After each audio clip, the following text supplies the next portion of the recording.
म्हटलं गाडी ट्रॅकवर आणूया, तर त्यासाठी मला तर यावंच लागेल. सो फायनली मी आली आहे बरेच दिवसानंतर. बघा, मी एडिटिंग करायचं ह्याच्यासाठी सोडलं होतं कारण की वेळ भेटत नव्हता. बट उमेशने हे काम सोडलं नव्हतं, तो कंटिन्यू करत होता. त्याला जसं जमेल तसं तो करत होता.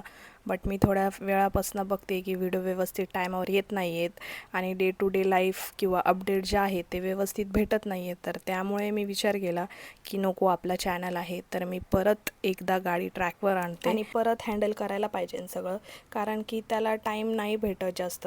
तरीही तो एवढं सगळं मॅनेज करत होता. तर मी म्हटलं ठीक आहे, मला पण वेळ नाही आहे एवढा, तर मी काय एवढं प्रॉमिस करत नाही आहे की वेळेवर व्हिडिओ भेटतील, पण हां, की आता जरा अपडेट्स व्यवस्थित भेटतील असं मी तुम्हाला प्रॉमिस करते. तर चला सुरू करूया.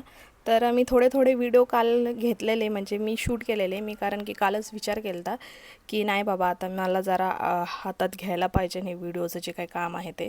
तर म्हणून मी कालच थोडंसं शूट केलेलं.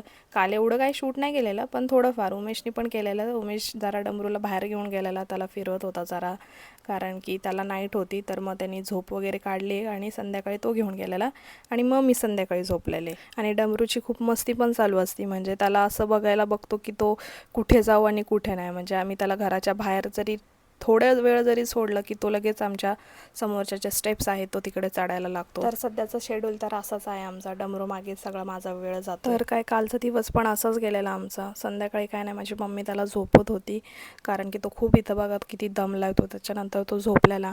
मी अंडा बिर्याणी बनवायला घेतलेली. माझं ॲमेझॉनचं पण एक पार्सल आलेलं. माझं नव्हतं ते, डमरूचंच होतं. त्याच्यामध्ये डायपर होते. आणि हो, तुम्हा सगळ्यांना थँक्यू बोलायचं आहे, कारण की व्हिडिओ एवढे व्यवस्थित येत नव्हते तरी पण चांगले व्ह्यूज आलेले आहेत व्हिडिओला. तर तुम्ही असंच सपोर्ट असू द्या तुमचा आणि आमच्या चॅनलला सबस्क्राईब करायला विसरू नका. भेटूया उद्याच्या व्लॉगमध्ये. काळजी घ्या. तोपर्यंत बाय.